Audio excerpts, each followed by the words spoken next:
منگولیا میں چھپا ہوا مسلمان گاؤں۔ بسم اللہ الرحمن الرحیم۔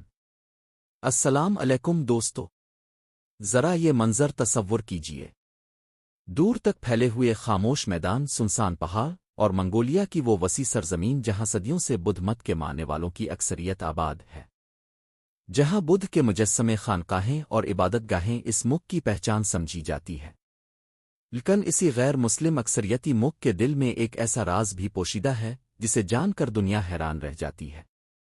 یہ ہے منگولیا میں چھپا ہوا ایک مسلمان گاؤں، جہاں آج بھی اذان کی آواز خاموش میدانوں میں گونجتی ہے، جہاں مساجد موجود ہیں مگر جدید دنیا کی نظروں سے اوجھل ہیں، اور جہاں اسلام صرف ایک مذہب نہیں بلکہ صدیوں پرانی شناخت ہے۔ اب سوال یہ پیدا ہوتا ہے کہ بدھ مت کی اکثریت والے اس ملک میں اسلام آخر آیا کیسے؟ اور یہ گاؤں آج تک دنیا کی نظروں سے کیوں چھپا رہا؟ یہاں کے لوگ کس طرح اپنی عبادات، اپنی زبان اور اپنی اسلامی شناخت کو زندہ رکھے ہوئے ہیں؟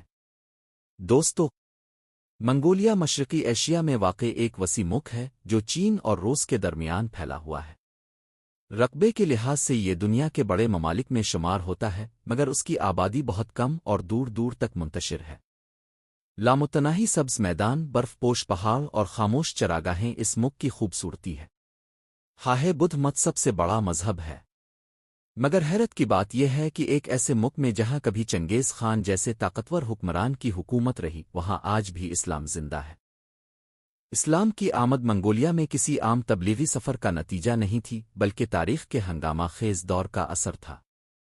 13ویں صدی میں جب منگول سلطنت وسط ایشیا تک پھیل گئی تو جنگوں، قافلوں اور جبری ہجرتوں کے ذریعے مسلمان تاجر، سپاہی، علماء اور قیدی ان علاقوں میں پہنچے۔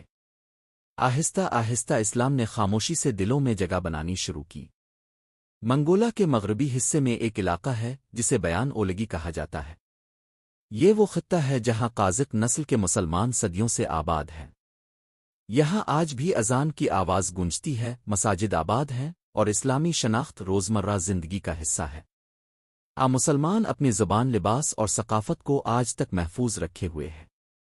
روایتی ٹوپیاں، اون کے کپڑے، گھوڑوں پر سفر اور عقاب کے ذریعے شکار، یہ سب ان کی زندگی کا حصہ ہے۔ عقاب کے ذریعے شکار کرنا یہاں ایک قدیم فن ہے جو نسل در نسل منتقل ہوتا آیا ہے۔ انسو صدی اور اس کے بعد کے ادوار میں قازق قبائل نے روس اور چین کے سیاسی حالات کے باعث ہجرت کی اور منگولیا کے پہاڑی علاقوں میں آ کر آباد ہو گئے۔ وقت کے ساتھ انہوں نے مستقل گھر بنا لیے، مگر ان کی خانہ بدوش ثقافت آج بھی زندہ ہے۔ ہاہے جدید تعلیم، موبائل فون اور انٹرنیٹ بھی پہنچ چکے ہیں، مگر مذہبی تعلیم، نماز، روزہ اور اسلامی اقدار بدستور قائم ہے۔ محدود وسائل کے باوجود والدین اپنی نئی نسل کو دین سے جوڑے رکھنے کی پوری کوشش کرتے ہیں۔ اگرچہ منگولیا کا آئین مذہبی آزادی دیتا ہے، مگر ایک اقلیت ہونے کی وجہ سے مسلمانوں کو اپنی شناخت برقرار رکھنے کے لیے مسلسل جدوجہد کرنا پڑتی ہے۔